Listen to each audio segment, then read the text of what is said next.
All right, Titans and prospective Titans. Today, this is a great opportunity to learn something that's absolutely part of the University of Detroit Mercy. Today, we have not just Dr. Matthew Mayo, not just a professor in the chair of chemistry, but also an alum. It's Yay, true. Titans. All right. But he's going to be able to articulate and share with us a process that is absolutely critical for pre-health students. And that is, I'll start with the first question. What is the committee letter process? Absolutely. Thanks, Carmen, for the chance to talk to you and all the pre-health students here today. In short, the committee letter process is based on a relatively older way of doing things, but not necessarily bad, where students have the ability to sort of apply to a system to get a letter of evaluation. I think that it's really important to understand. We hear things a lot in even popular media about letters of recommendation, and it's kind of an older term. I think more recently we're moving into the a perspective of letters of evaluation. You are going to supply some sort of application based information for us. Some of it's just demographic, some of it's going to be how you're performing in your courses, some of it's going to be awards and research that you've done, things like that. It's a good exercise. It's always good to write because writing helps focus your thinking. And for Pete's sake, this is what you're going to do when you apply to graduate school. We need to model that for you at a small scale, a non-onerous small scale, and it's always good to get your thoughts in one place. You are going to send that to us basically based on a predetermined timeline that almost always definitely happens during the winter semester. And then you are going to be scheduled for an interview.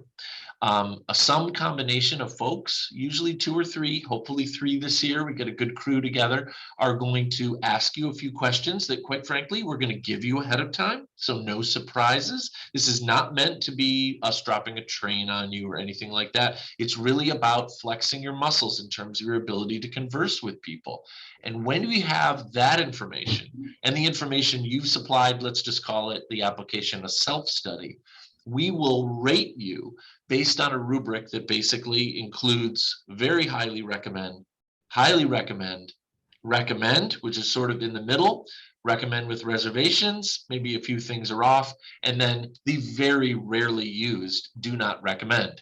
I always say, and I know I shouldn't joke about it, but there has to be some really rough stuff in your own self-study or things that happen during your interview for us to go to the recommend with reservations or do not recommend. I mean, just as an example, because everybody always asks, what could possibly be on my history that would be that? Well, I'm just being honest about it. Like a felony is an example of something on your criminal record. Yeah, that's not a good look. It doesn't mean you can't go to med school, dent school, etc. It's just something that we need to be aware of when we're evaluating you. You give us all of that info. We put together a letter and you can request it through your application service. And it is a way for you to be evaluated by multiple people at the university, sort of all at once, and get a good letter of recommendation or a representative evaluation from our team.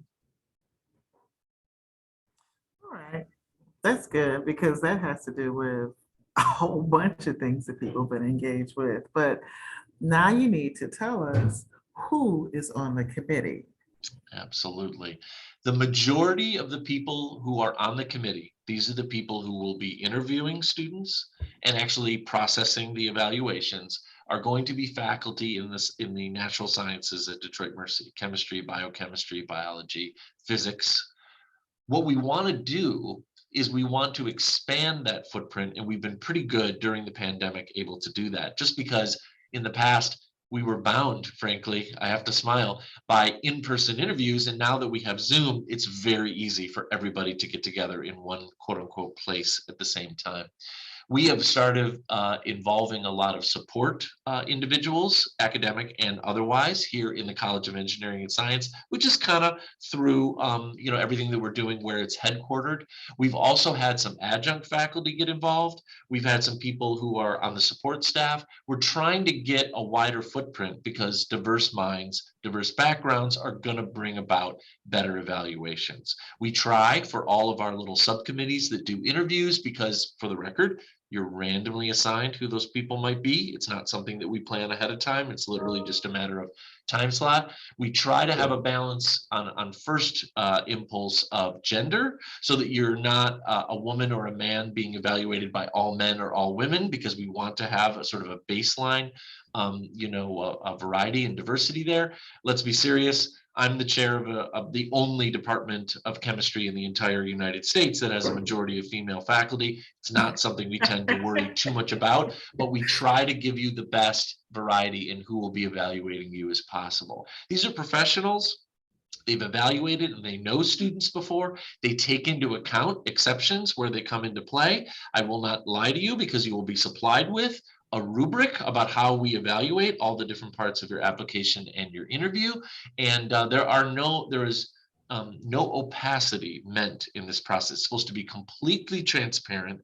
Nobody signs up and goes, I hope they give me a good rating. You kind of already know where you lie. And then frankly, we are pretty free to give a little bit of interview feedback too. So if you have a poor interview, it's not something that's going to completely ruin your chances at a good evaluation. It's a great chance to get some good feedback, which is what most people, I don't know, sorry, I'm dyed in the wool when it comes to stuff like this. But the bottom line is a lot of students I've met over 20 years of teaching think they're really good at interviewing.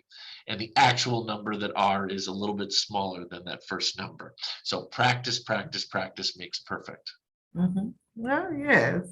So when people are applying to graduate school in the health profession, the committee letter process is kind of unique to that area. But what's the difference between a committee letter process and individual letters? A good question. I'll even add, of course, the mystery wild card of a third level to that, because did you know the term is letter packet, that you can actually combine all of those things if you find a way to do it. A committee letter is a group of people who may or may not already know you. What they know about you comes from your self-study, your application, your interview. And it does not matter whether someone knew you ahead of time or not. What matters is that you give them good data to build from. It says here, I'll give you a funny example, that you've always wanted to be a dentist, but you've never taken any pre-dent courses, you've never shadowed a dentist, and yeah, that's not adding up to a good story. We want a good story to tell when we're writing these letters of about. When someone writes you an individual letter, apart from committee, that's a little more laser focused. I had them for class in this course. I knew them because they volunteered in Chem Club and they did research in my laboratory. Now I've got some really, really laser focused sort of things. And I think, Carmen, I hope you would agree with me. You're the expert here, that a balance to sort of evaluate me out of the blue and laser focused is usually good for most applications. You want a background. Did you know that you can invite individual people to support you with letters of rec and have it sort of virtually attached to the back of the committee letter? Now it's not just the committee evaluation that someone is reading in your application. They're seeing the committee eval and a whole bunch of individual voices as well. There's really only one ethical quandary that comes up as a result of this. You cannot have somebody on your committee evaluating you who's also writing you an individual letter. That means in a lot of cases that the voice gets amplified twice, and most schools aren't, I mean, it's not the end of the world. There is no committee letter police. Let's at least last time I checked. We don't need to worry about that, but it's not good form. You want to understand when you get assigned your random committee, that is your chance to go, who are the individuals who aren't on that group who could be writing me individual letters and get added to a committee letter packet.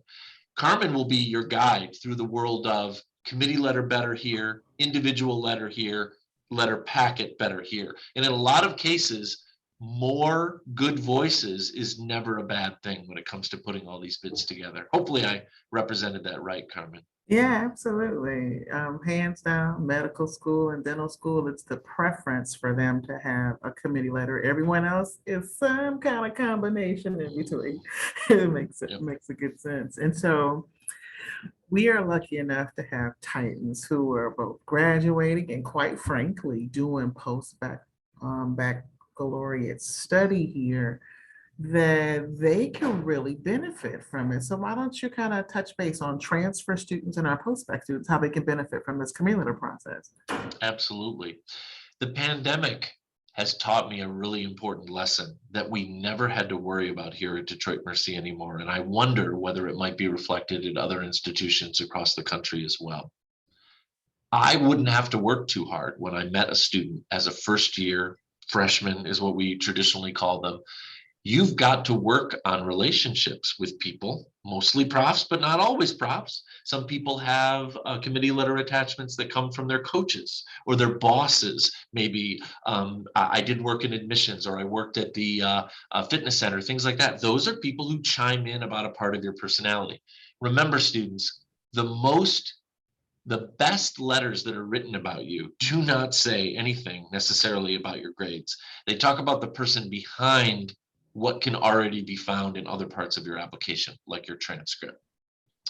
For transfer students, it's going to be a little more difficult for them to be at their institution long enough to get to know people as well as most people would say is important. Why am I saying that the pandemic has taught me this lesson? Because the detachment that came from losing in-person interactions also affected first and second year students.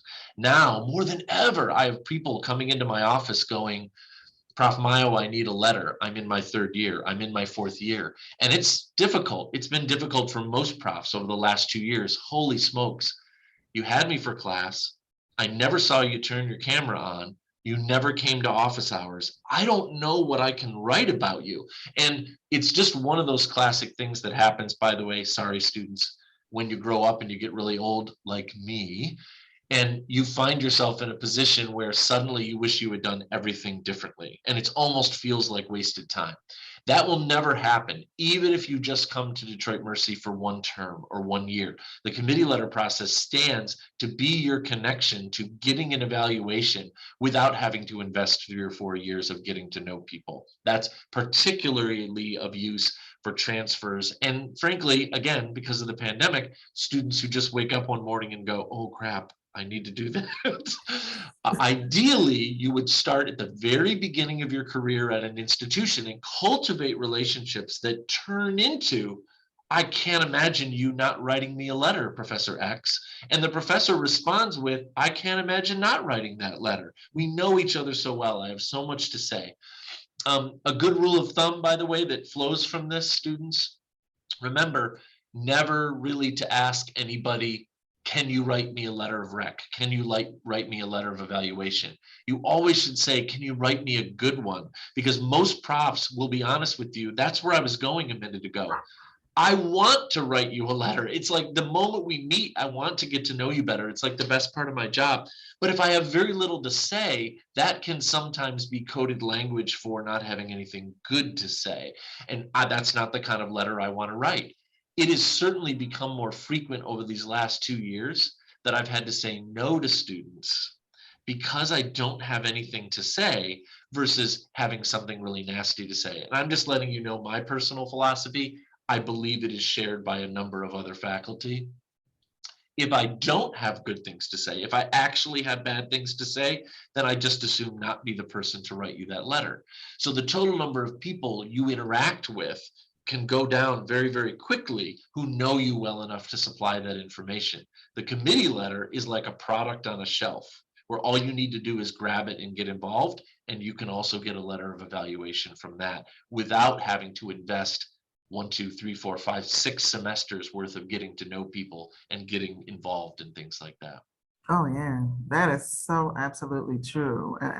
And when I think about our transfer students, they transfer from other universities or community college. On the committee letter, they can talk about the things they've done at their previous institutions, Yep. the different orgs they were at there, because it's what their brain knows as they are about to apply to the different graduate programs. What they did at their church, synagogue, mosque, or temple, what they did with their community-based soccer club, Great. jobs that have nothing to do with the university campus. And our transfer students and our post-bac students, I would not encourage them to attend a university that didn't have a committee letter, quite frankly, because you can have a GPA and a DAT or MCAT score, for example, but if you don't have letters, you don't have a complete application, and it's really just a wrap. So Yeah. this is wonderful. This is definitely one of the areas of how University of Detroit Mercy shines. And thank you for continuing to be the chair of this process for sure. And I look forward to sharing this with more Titans and prospective Titans. Thanks a lot, Carmen.